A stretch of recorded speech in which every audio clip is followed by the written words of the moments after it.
All right. Welcome, everyone, and thank you for joining Scott and I. Today, we have what I would consider one of our more important topics, and it's all on avoiding the weekend trap.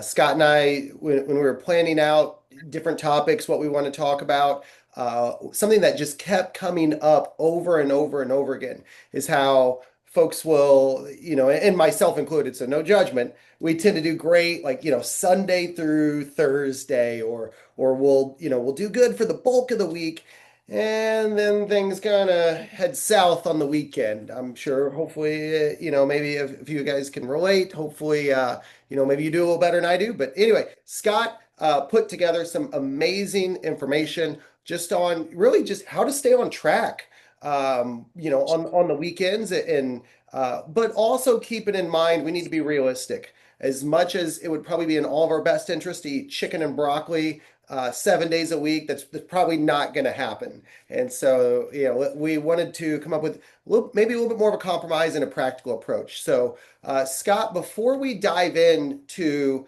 how to break the weekend cycle and talk about like some specifics as far as what people could do. First off, like just to kind of open this up, like why are weekends just like this huge obstacle for that we have to overcome? So let's start there.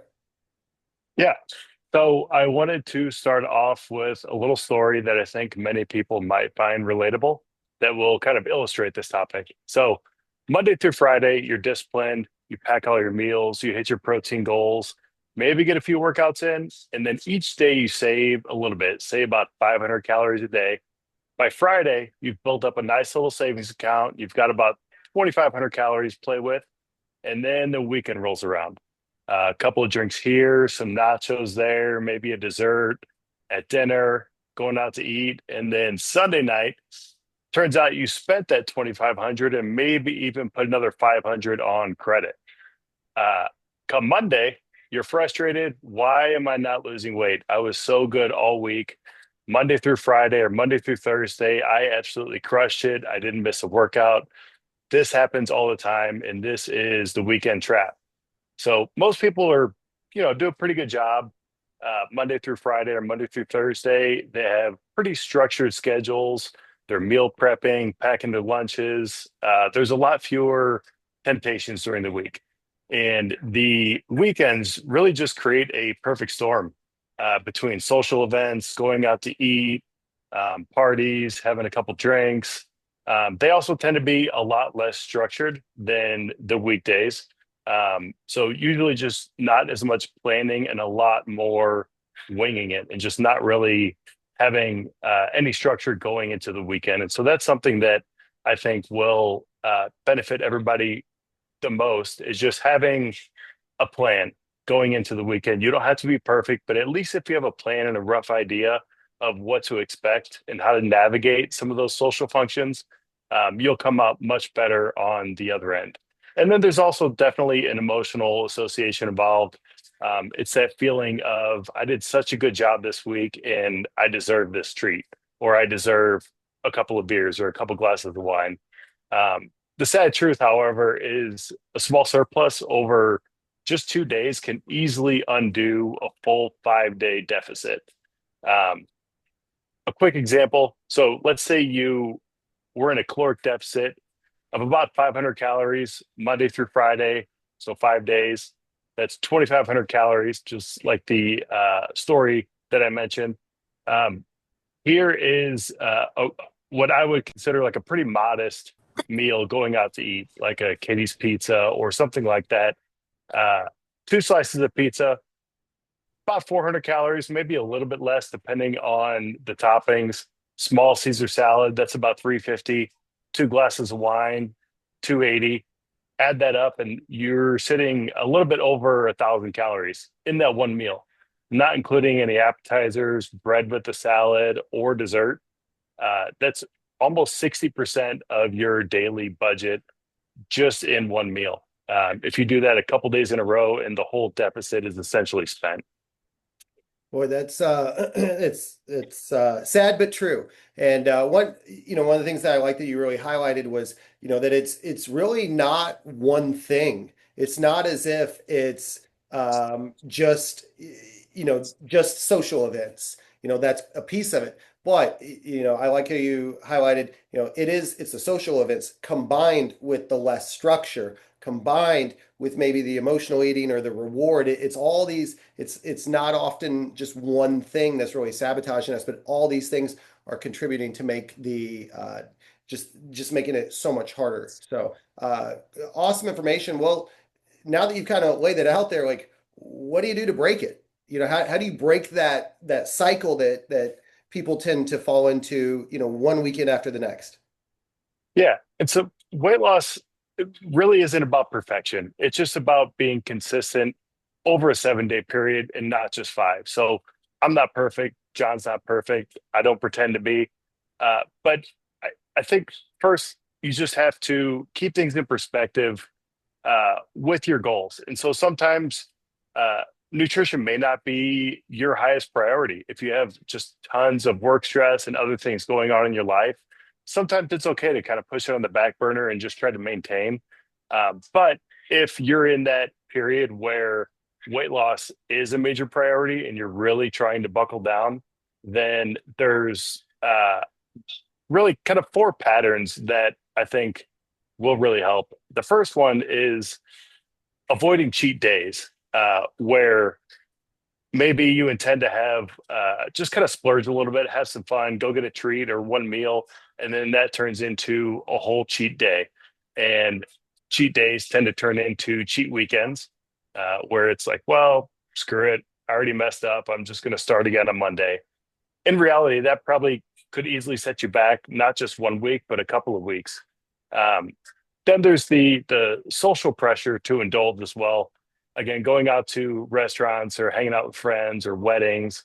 Um, Alcohol is oftentimes just a little bit harder to turn down if everybody else around you is having fun and having a few drinks.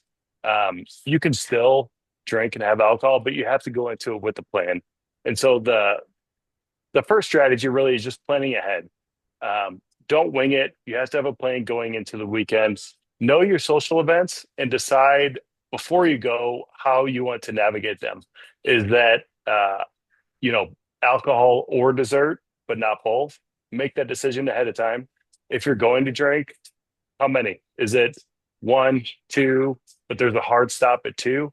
That's fine too. You can definitely still lose weight drinking alcohol, but it just becomes a lot harder to achieve if it is three, four, and if you just don't have the boundary set up ahead of time.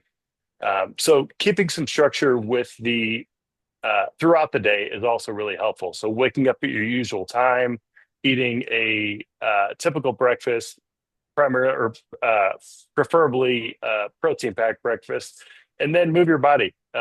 Go for a walk, get your workout in. Oftentimes, I think where people uh, tend to fall short is where they either don't have a plan or they don't have any structure heading into the weekend and they are not working out. They're sleeping in a little bit later. They'll have a big breakfast and then they just skip lunch, skip snacks, and then they're just starving going into dinner. So the more structure and consistency you can maintain throughout the weekends, the better off you're going to be. Um, and then I kind of mentioned it, but prioritizing movement. Even just a light walk or a light workout, even if it's scaled back from what you would normally do, you're much more likely to do other positive things for yourself if you're making good, healthy choices earlier on in the day. So if you go out for a walk, chances are you're not going to come home and just eat a huge like carb heavy breakfast and a big stack of pancakes and everything. You're probably going to be more likely to make better decisions throughout the day. That's great info, Scott. So that, with there, you're kind of talking about like structure and really kind of things that go beyond just the food. What if we're talking about like specific to the food, like specific to like, give us some practical eating strategies. What would you recommend there? Yeah. So prioritize protein first and foremost. it's going to keep you fuller longer. It's going to help stabilize your blood sugar, and it's also going to prevent overeating and just keep you away from the like quote unquote naked carb meals where you're not getting any protein and it's just going to spike your blood sugar and you're not really going to get any actual benefit from it. So we talked last time on this about protein needs and goals for the day. So about zero point 0.5 to zero point 0.7 grams per pound of body weight. Or you can also look at the in-body sheet, about 1 to 1.2 grams per pound of lean mass if you have a recent in-body sheet. Either one of those is going to be a good goal, but then trying to kind of divide that up by the number of meals that you are eating. Um, a lot of times, I think people over the weekends aren't eating as frequently. They may be larger meals kind of spread out throughout the day. I would still place a big emphasis on getting your snacks, not going more than 3, 4, 5 hours in between meals, where you're kind of setting yourself up for failure, uh, basically trying to prevent becoming really, really hungry heading into the next meal, where you're more likely to actually overeat. Um, Tips going out to restaurants, look at the menu ahead of time. Uh, you can pretty much find anything, any kind of, even if it's not a chain, you can probably see a menu.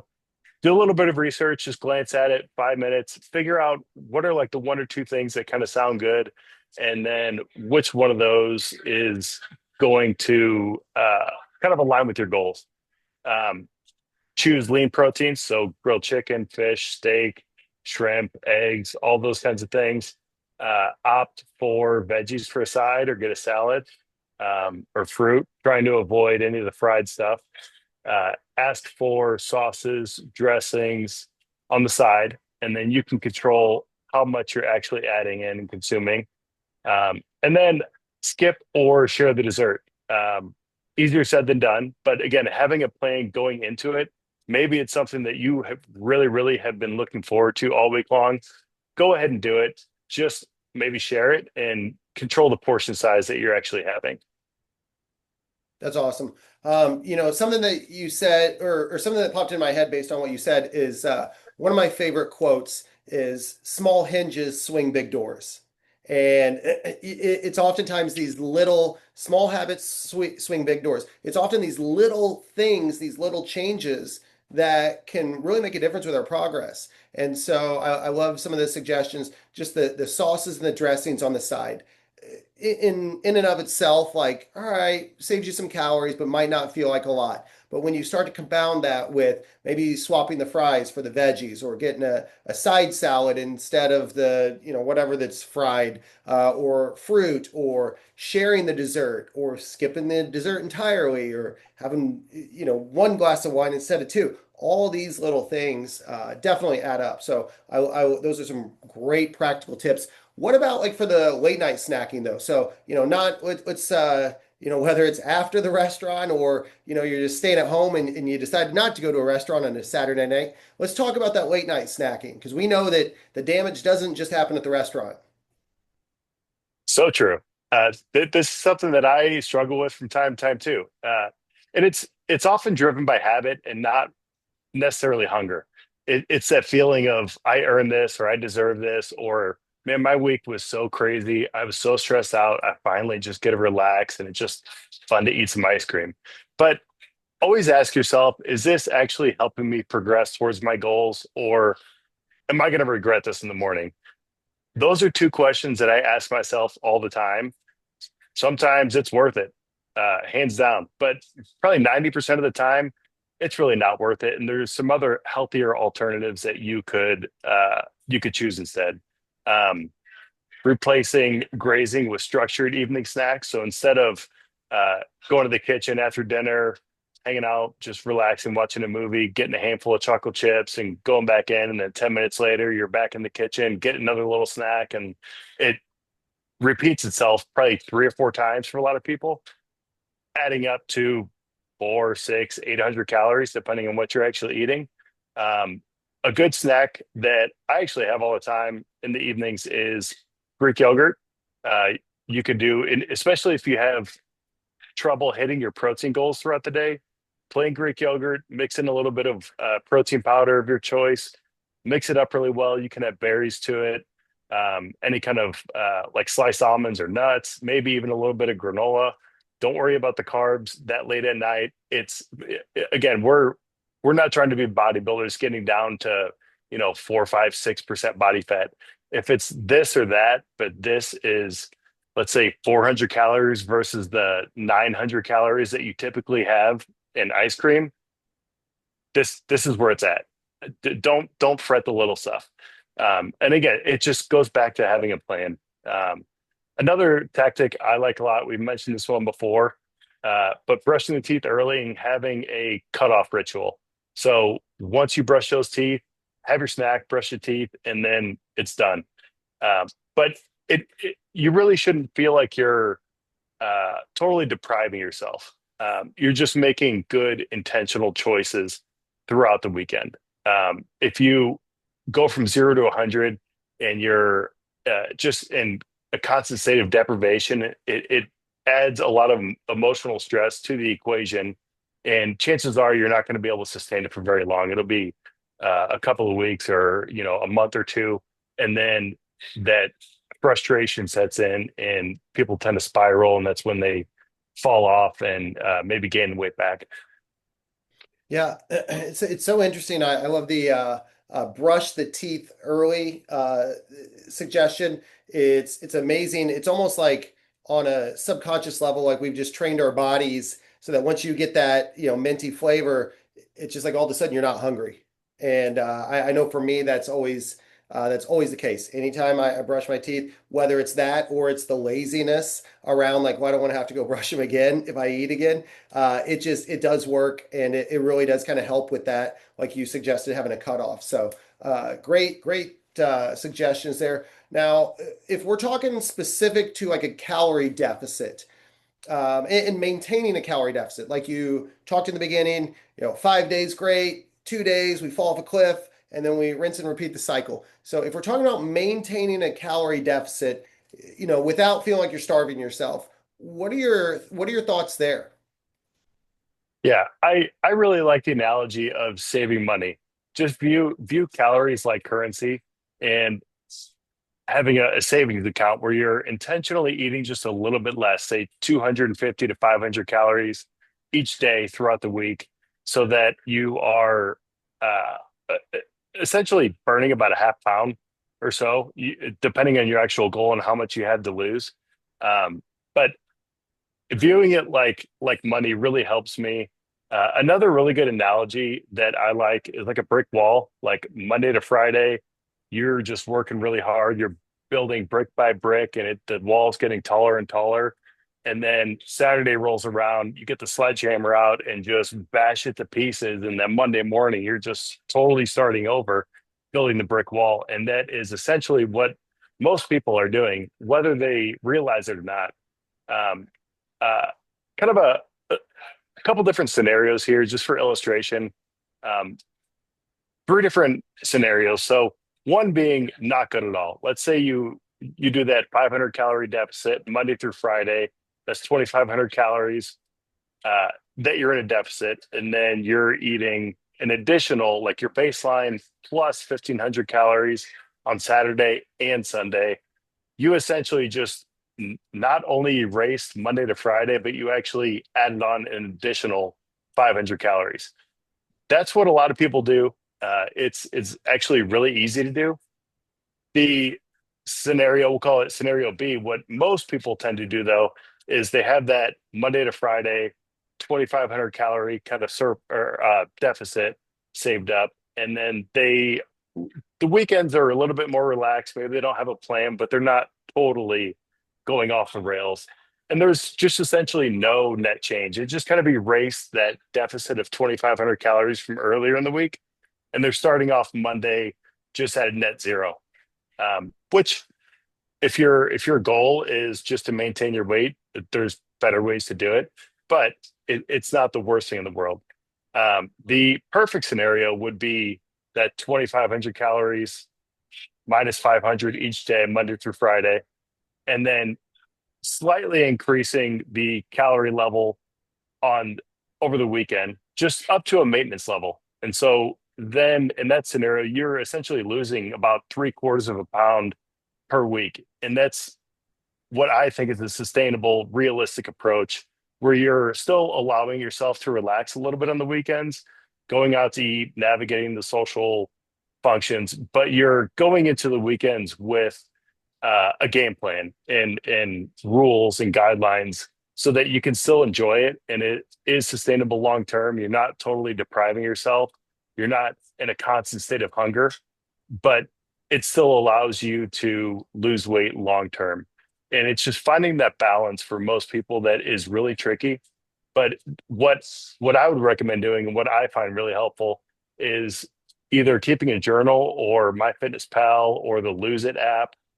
You can get all those for free. They do have paid versions, but just track a weekend from start to finish, from let's say Friday afternoon all the way through Sunday, and just see where you're at compared to your target goal, like Monday to Friday.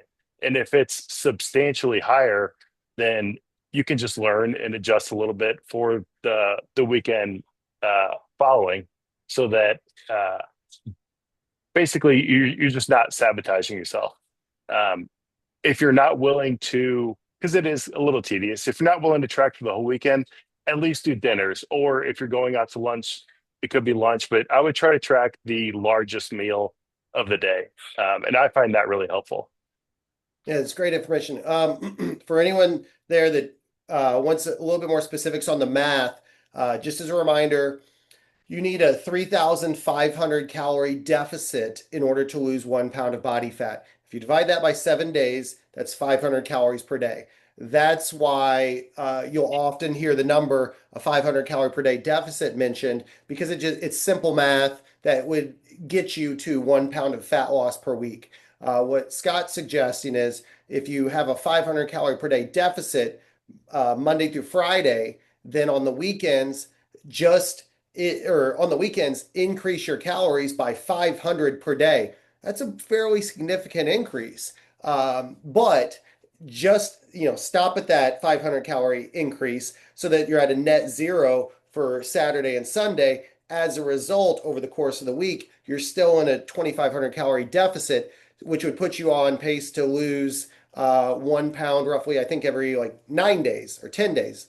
So again, it's you can increase those calories on the weekends, but just not to an extreme. So awesome stuff, Scott. So like wrap this up for us. What would you say? Give us like 4 to 5, just bullet point key takeaways and like key tips. If you had to summarize this, what would you say? Yeah. So I know there's not a lot of research and data and numbers in this talk, but it my goal with this was really just to serve as a really good reminder and just reinforce that you have to head into the weekends with a plan. You have to eat with intention, not just total restriction, so that it is sustainable long term. But do have a few non-negotiable habits. Get your workout in. If you're not working out, actual strength training in the gym, get some movement in. Go for a bike ride, go for a walk. You're much more likely to make positive choices later in the day and throughout the weekend. And then get protein at every single meal or snack. It's really going to help curb your appetite. It's going to help you avoid the naked carb meals that are just going to spike your blood sugar and not really have a whole lot of benefit. And then enjoy social events, but just choose your indulgences wisely and make those decisions ahead of time instead of just winging it on the fly, which more often than not tends to end up with a bottle of wine or 4 or 5 beers that leads to other bad decisions later on. That's awesome. Great stuff. If anyone has any questions at all,